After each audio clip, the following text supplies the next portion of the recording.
dreamed of a place far away from it all, where the air you breathe is soft and clean, children play in fields of green, where the sounds of guns never pound your dream anymore. Have you ever dreamed of a place far away from it all, where the wind to breathe will never blow, and living things have rooms to grow, where the sound of the guns never pound your dreams anymore. Many miles from yesterday, before we reach tomorrow, there's lost horizon waiting to be found. There's lost horizon where the sounds of guns never pound dreams anymore.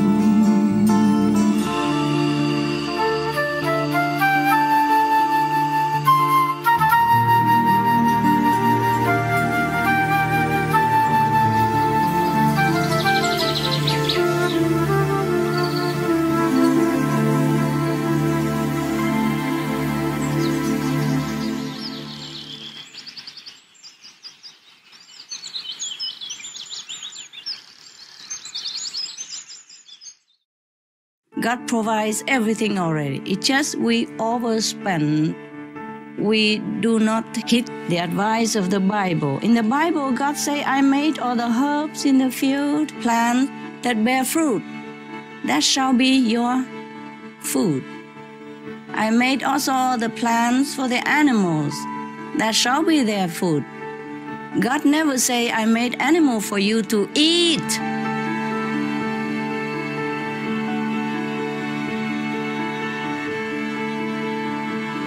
Please continue watching to find out more.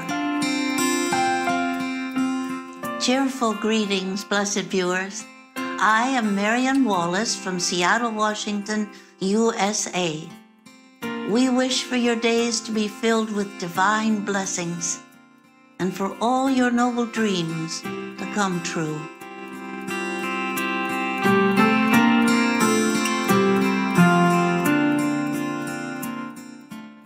To support spiritual growth and planetary survival, Rabbi Gabriel Cousins, MD, and Reverend Michael Beckwith, PhD, co-hosted the Juice Fast for Peace at Reverend Beckwith's Agape International Spiritual Center in Culver City, California, USA, during the first week of March 2009.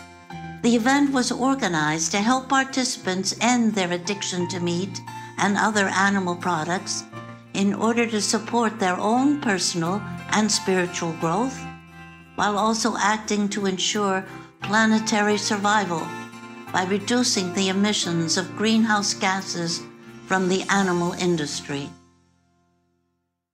On March 7, 2009, Supreme Master Ching accepted the invitation to attend via video conference to answer the participants' questions and concerns about the damaging impact the meat diet has on the environment and human health.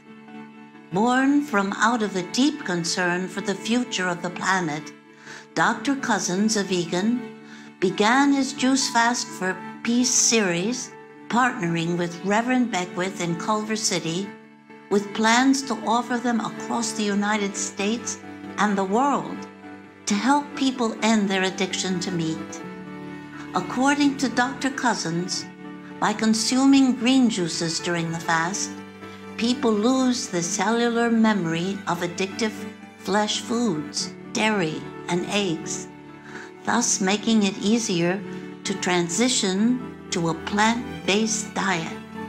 He is both a general medical practitioner and a psychiatrist who developed early in his career a fascination for understanding how the mind affects the body and how the body and the food we feed it affects the mind. He was the chief mental health consultant for the Sonoma County Head Start in California and a consultant on the California State Department of Health. He is a holistic medical doctor who incorporates homeopathy, live food nutrition, Ayurveda, naturopathy, and acupuncture as part of his healing modality. Another core aspect of his approach to wellness and healing is a recognition that our purpose in life is to awaken to the divine.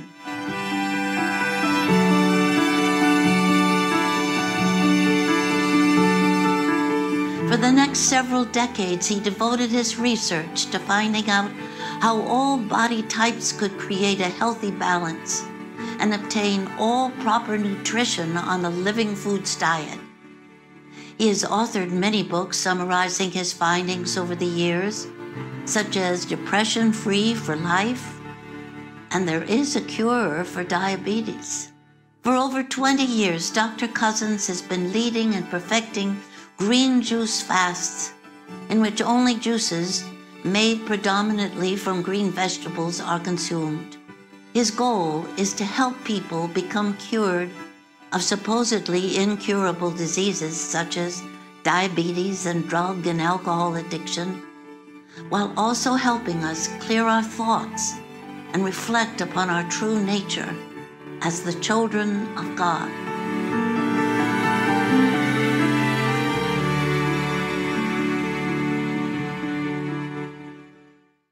Reverend Michael Beckwith, a vegan, has stated that our purpose on the planet is to wrap our consciousness around the divine treasure within us. He uplifted the fasting participants with daily inspirational talks. He is one of the featured teachers in the international best-selling book and movie, The Secret. His spiritual journey began in 1970s, where his exploration of Eastern and Western teachings led to his own style of teaching, referred to as the New Thought, Ancient Wisdom spiritual tradition. It was his vision of a non-denominational spiritual community that led to the founding of the Agape International Spiritual Center in 1986, which seeks to bring all peoples together into one human family, unified in a core value of peace and the spiritual origin of all beings. Each week, around 9,000 people come to hear him speak at the Agape Center. He proactively works alongside other global peacemakers, including the Dalai Lama, and has also been featured on Oprah, an international US-based daytime talk show, and interviewed on Larry King Live by one of the premier broadcast interviewers of our time. We invite you now to join us for part 3 of our 4-part series to witness this peaceful and uplifting dialogue between Supreme Master Ching, Reverend Michael Beckwith, Dr. Gabriel Cousins, and the participants of the first Juice Fast for Peace in Culver City, California on March 7th, 2009. Hi, my name is Nature. Thank you for your work and your inspiration and your love. Hi, love. And scientists are telling us now that reductions in CO2 emissions will take over 1,000 years to bring about planetary cooling. So it seems that we need to do something immediately to cool the planet. On Supermaster Television, you have reported that Prince Charles has called for an immediate halt to rainforest destruction, and that NASA and climatologist Jim Hansen has urged for the reduction of carbon soot, black carbon. Other IPCC scientists you have interviewed, such as Dr. Kirk Smith, have said reducing methane by going vegan is the fastest way to halt global warming. Can you help us to understand how each of these approaches slows global warming and how you think reducing animal products compares to halting rainforest destruction and halting carbon soot? Okay, my love. All the things that you mentioned above are necessary. Preserving the rainforest, stopping the carbon pollution, and being vegan. Yeah. But being vegan is our top priority because, as I have also mentioned a little bit before, that this provides the most immediate cooling through actions that can be taken by individuals because we are a big group on the planet, you see. Carbon removal is also good and acts fairly quickly, but being veg is something that every single person in the world can do and immediately. Whereas changing carbon technologies will simply take much longer and we don't have time. In an interview with Supreme Master Television, Dr. Hansen indicated his agreement with this concept, saying, "We would also reduce the carbon dioxide somewhat by means of going back to more natural vegetarian type of diet, as opposed to having meat diets. So that is the biggest single thing in terms of our personal lifestyle. We could change in order to help solve the climate problem. Just leave one piece of meat and we have everything else as it is right now, and more later on, as the forest will regain its strength and grow back to lushful situation again, and then attract more rain and protect the soil and cool the planet. As I said already, CO2 will linger too long, up to 10,000 years in the atmosphere, but methane dissipate quickly. And the most factor that contribute to our global warming right now is methane. And methane come from livestock rising. Do you see my logic? Yes? Okay, good. So if we cut the methane, the planet cool down quick. If we cut CO2 and still keep the methane, then it doesn't help much. Besides, we cannot cut CO2 that quick because we don't have other technology invention right now to replace the one that we are having. The methane pollution came from livestock raising. So if we stop that, no more heating of the planet. Because if we stop livestock raising, that means stop also forest clearance.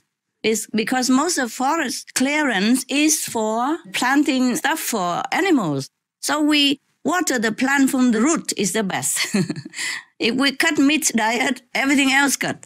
No more transportation for meat, no more deep freeze for meat, no more manure run off into our rivers and contaminate our river. And because of that, we have to use more chemical to clean it. So we just give more and more chemical into our body. And then if no more meat, then no more forest clearing. Then we don't even need to plant trees that much. The forest will recover itself, as we have seen in some area. Just leave it alone. Nature will take care. Truly. All we do is just work with nature, and nature will take care of everything. God doesn't put us on this planet to die. God provides everything already. It's just we overspend. We do not heed the advice of the Bible. In the Bible, God say, "I made all the herbs in the field, plants that bear fruit. That shall be your food. I made also all the plants for the animals. That shall be their food." God never say, "I made animal for you to eat." It's so clear. I wonder why nobody saw it. God even say, "Do not kill all the she-goat and the he-bullock to make offering to me, because your hands are full of innocent blood. Repent yourself. Do not kill any more innocent lives. Otherwise, if you pray, I turn my head away from you." No? Are there such thing in the Bible? Yes, it's in the Bible. Reverend, tell me. I'm not making it up. I think it was Isaiah. Absolutely, you've quoted it absolutely. The rabbi just told us it was Isaiah. Wow, he knows it by heart. But I know it's there because I read it when I was young. I was kid. I read the Bibles. I sleep with it. I do know that God do not tell us to eat meat. He say meat for the belly for the meat. God shall destroy both meat and them. Do not be among meat eater and alcohol drinkers. Not to be among them even, not to talk about being one ourselves. So in all kind of direction, religious, scientific, and health, meat is a no-no. So from now on, we have to realize that. And please tell everybody else. I know you know it already. Please just don't be just a vegetarian. Be a heroic vegetarian. Be out there. Tell people. Do something. I need your help. Thank you. Fantastic advice.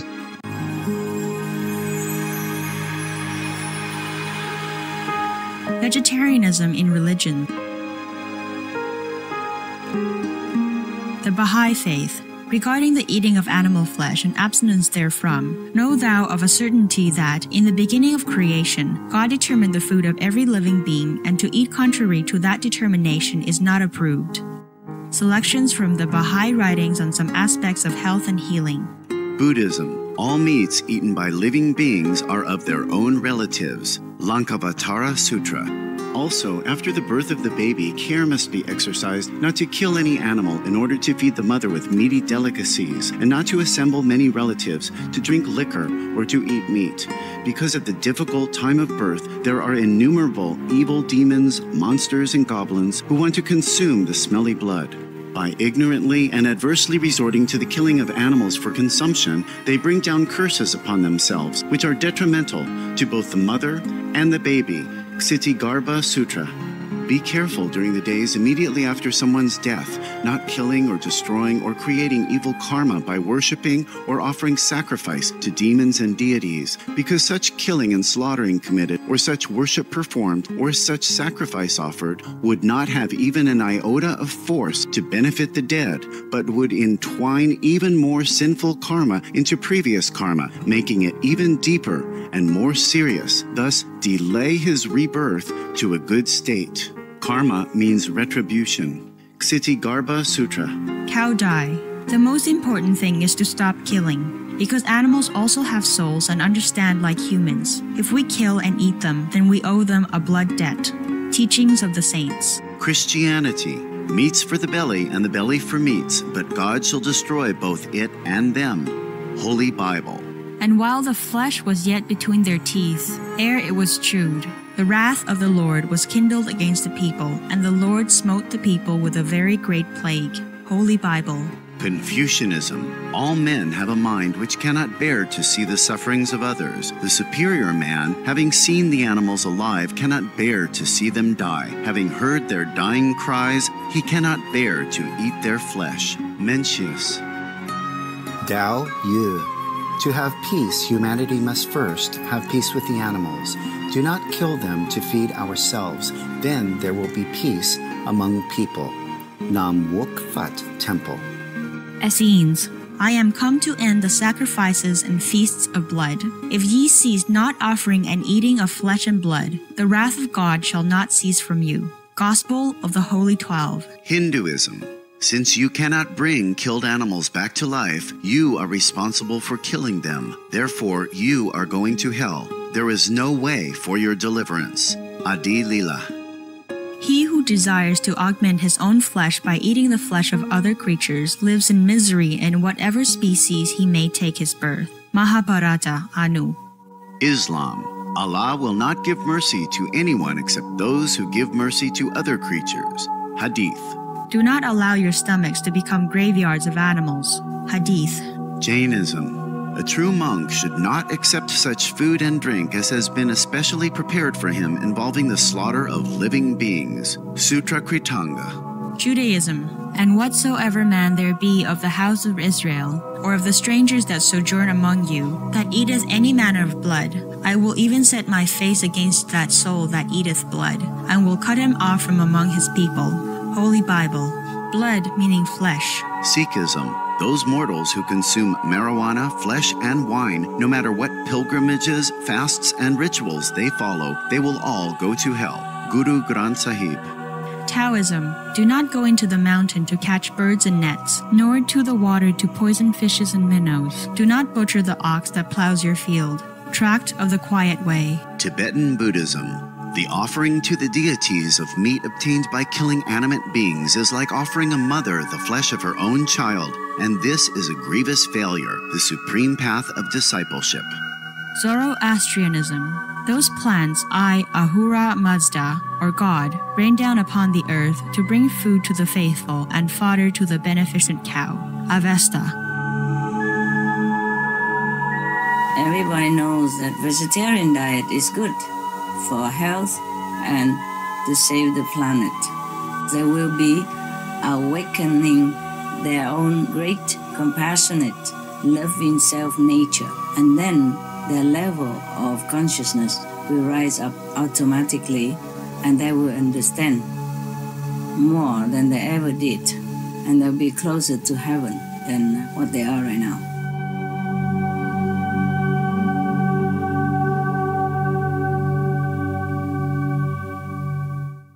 Some of the tragic tolls of alcohol. 2.5 million alcohol-related deaths per year worldwide. Cost of alcohol-related illnesses, $186.4 billion in the United States. Up to $210 to $665 billion globally. Disease. Higher amounts of alcohol increase the cancer risk. Even half a glass of wine daily increases the risk of mouth or throat cancer by 168%. Cancer of the liver, breast, colon, esophagus, rectum. Liver disease. Cardiovascular disease. Metal toxicity. Brain damage. Amnesia and dementia. Brain shrinkage. Organ failure, heart, liver, kidneys, stomach, pancreas, eyes. Birth defects, mental retardation, fetal alcohol syndrome, stunted growth, facial deformity, sudden infant death syndrome, miscarriage. Alcohol-related violence. Child abuse, 50% of cases. Violence toward loved ones, 30% of cases. Violent acts, 40 to 80% of cases. Suicides, 20 to 50% of cases. Plus more. For more urgent information, please visit www.suprememastertv.com/killers. Hello, I'm honored to be in this exchange, and it's an opportunity that I enjoy. Hi, love. My name is Ray Fred. Hi. Many people say that we can just stop eating beef and we can switch to chicken and fish instead and lower our emissions. What would you respond to somebody considering that as a choice? You agree to that, sir? No, I just hear a lot of it.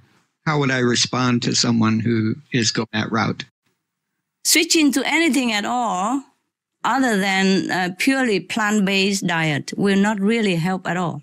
This is because of all the things I mentioned above, and first of all, eating both fish and chickens does not significantly reduce the global warming at all.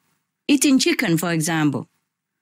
Chickens that are grown for food are a huge source of antibiotic arsenic poison and fertilizer runoff, which increases pollution and global warming effects. For example, in the United States alone, the Centers for Disease Control report that 76 million cases of foodborne illnesses are reported each year, with poultry, the chicken that you mentioned, triggering more cases than any other food group even. Sometimes these are also life-threatening, or they can leave permanent damage in the person. So there really is no reduced cost for eating something like chicken. As for fish, overfishing of the seas has already resulted in imbalances such as the so-called dead zones everywhere in the sea that do not support life. That zone is the area of sea sometimes as big as Texas. That no life in there at all. No fish, no shrimp, nothing live in there because there's no oxygen. The reason is overfishing.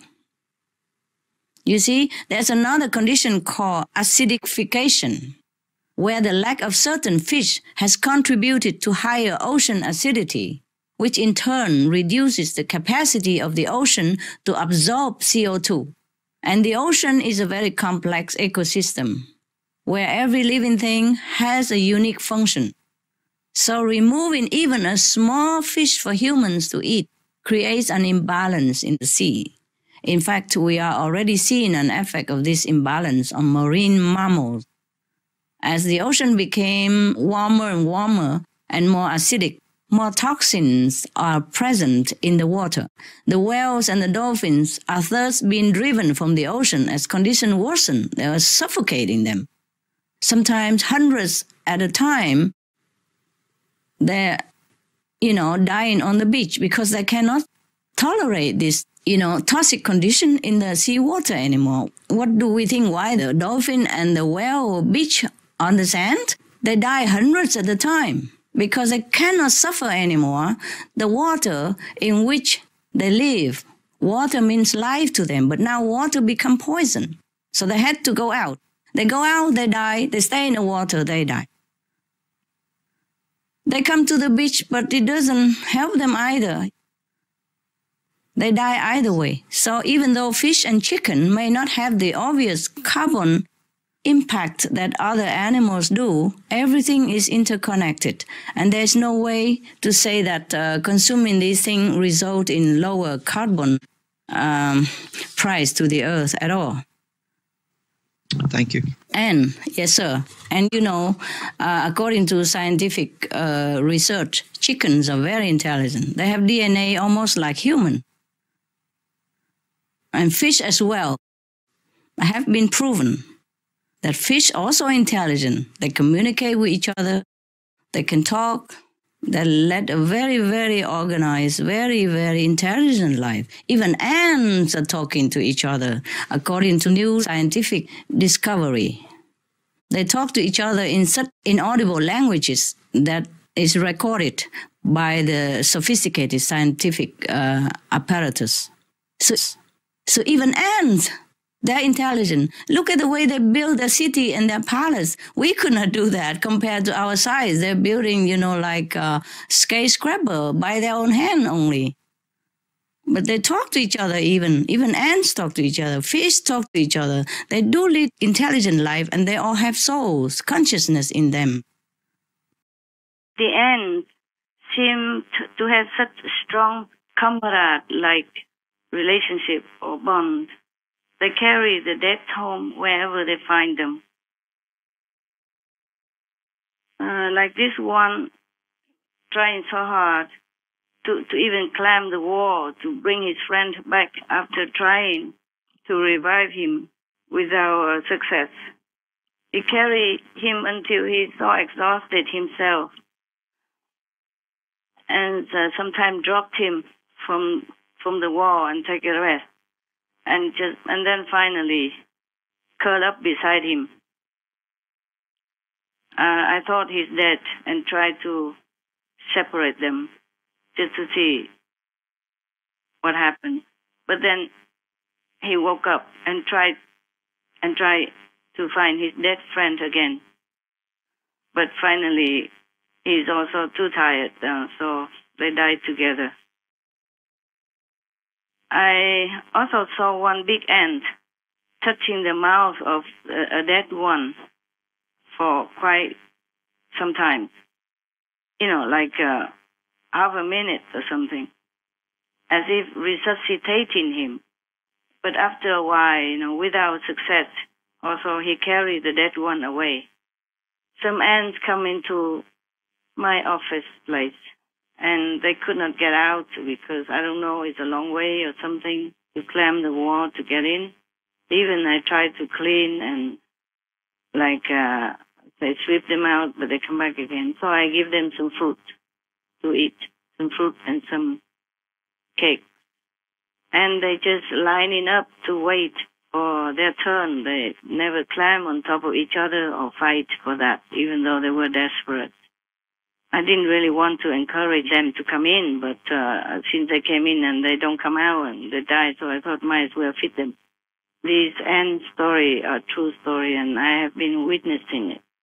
And the ants, they would carry their dead friend everywhere they found, not just in one place or not just where I had a chance to see. I also saw one small ant circling around his dead friend's body 7 times, as if paying the last homage ritual. It was so touching to see, and I can't help crying. Such a tiny community, and so respectful, so loyal to each other, that might make humans wonder about their qualities, and perhaps wishing that we can also practice such virtues. Anything God puts on earth is for a purpose. We should not kill anything. We should not eat anything except plant-based diet. Thank you. Beautiful, beautiful. Hello. Hello. Thank you so much for your leadership. Thank you. The human condition is to feel separate, yet our souls are perfect. How do you suggest to align more with the perfect spirit instead of the human conditions? Yes. Good question. That's why you have the yoga class over there. Yes. The doctor and the reverend is teaching you how to be aligned again with yourself, with your great self, because you are great. You're not the human who sit there and looking helpless and feeling you don't know anything. You know everything. As long as you connect yourself again with the storehouse of wisdom and switch back on your great almighty power, then you're one with God again. Of course, we have forgotten. That's why we need to meditate. We need to retrain ourselves for a while. After a while, you will know that. You are that. You are one with God. You will see yourself not as a body, but as brilliant lights like 1,000 suns. You can see yourself like Almighty, one with the whole universe. You will see all that and more. But we need to reconnect ourselves in one way or another. If you have found a way to reconnect yourself through yoga, prayers, anything, that's good. Please continue to do so. Everything will help you along the way to rediscover your great self. You are truly great, and I'm not telling you this to make you happy. I'm telling you this because I know it. I know it like I know my nose here. Now, we can feel connected, at least in the beginner step. We have to remember what this heavenly quality is like. Okay, loving, selfless, unconditional caring for others. We begin to do that. Unconditional love, caring, begin on our table, on our plate. Love in action, okay? We don't kill others because they all love to live. We don't kill others, especially now, even because we want to save a place for our children. If we love our children, that's the way we do. Even if we lay down our lives for them, it's worth it. Not to talk about just lay down that piece of meat, which is poisonous anyway. We should not kill animal for food because that's not the way intended by heaven. So let's begin from that. See, we live a heavenly quality life, then we are one with heaven. Very simple. Every time you do something, you start thinking, would a heavenly being do this? Yes?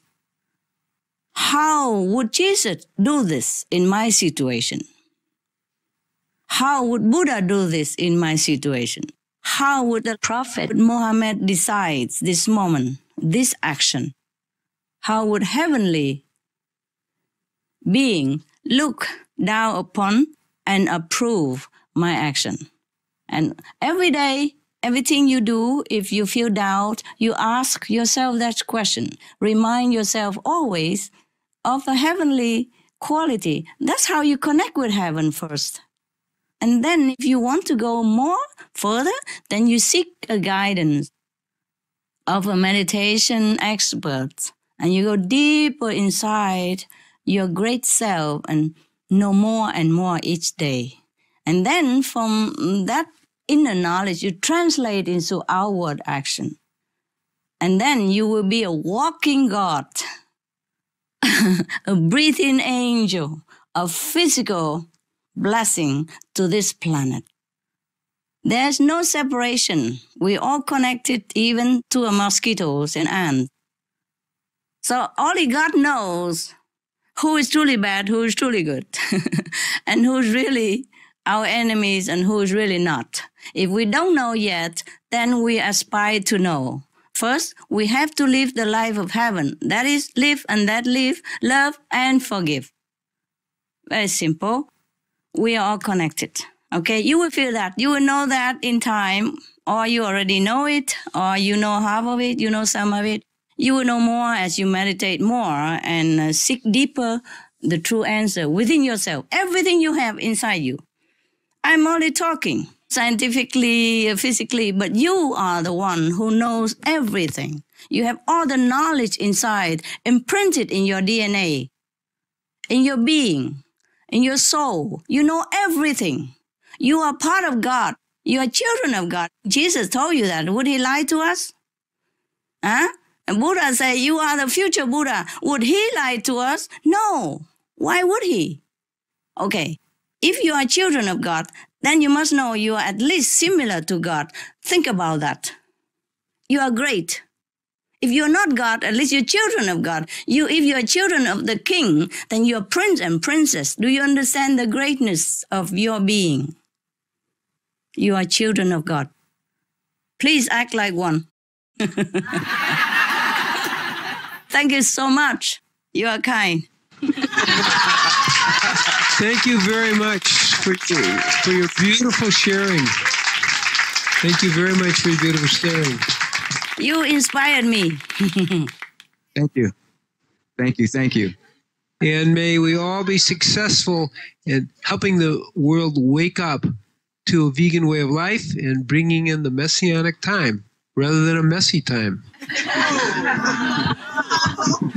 See, the Reverend and you tell them that every day already. It's good to have a third opinion. It's true. It's true. They can hear it in another way. It's true. Yes, it's the same soup with just a different spoon. Hey. Right. I'm glad that you are so kind and so graceful. You know. But you remember, there's so many people around the world listening to this dialogue and feeling the vibration of all of these wonderful heroes sitting in this room. And so it's not just the people in the room. It's the people all that you've connected us by satellite to millions of people. And they're going to feel the same love and the same commitment and the same heroic endeavor to be transformed by the renewing of their mind and their commitment to be better. All of that is happening in this small tent. So we appreciate you giving yourself for this.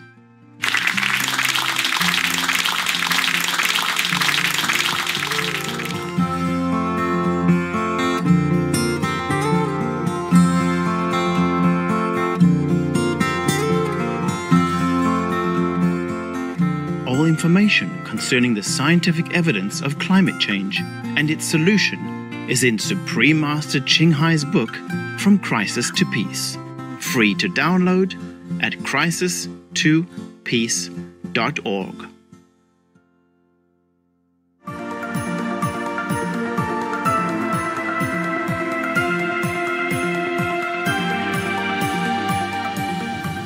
Thank you for your warm-hearted presence for today's episode of Juice Fast for Peace, video conference with Supreme Master Ching Hai, Part 3 of 4, on Words of Wisdom.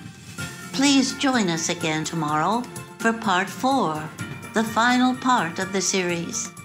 And now please stay tuned to Supreme Master Television. Coming up next is Mahatma Gandhi, Be the Change You Want to See, Part 1 of 2. After noteworthy news. May God bless our planet with peace, friendship, and harmony.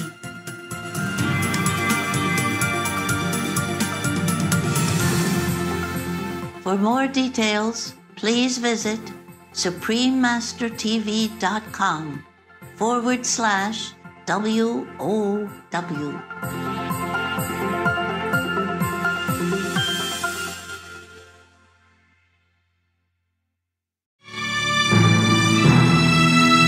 I'm Gary Busey, and you're watching Supreme Master Television.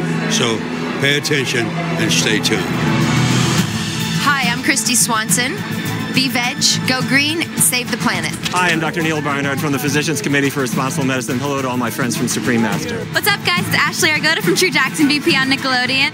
Be veg, go green, save the planet. Hi, I'm Jolie Fisher. Be veg, go green, save the planet.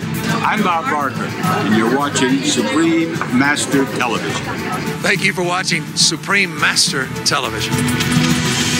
Hi, Supreme Master. I celebrate all your work and all your beliefs. Hi, I'm Rory Friedman. Be veg, go green, save the planet. Hi, I'm Billy McNamara, and you're watching Supreme Master Television.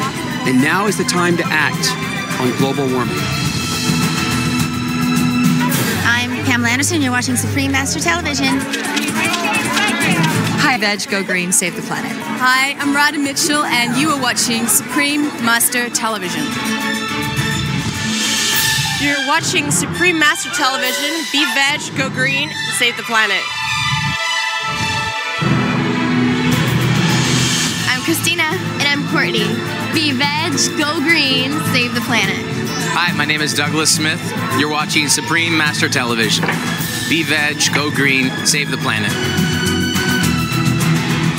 Be veg, go green, save the planet.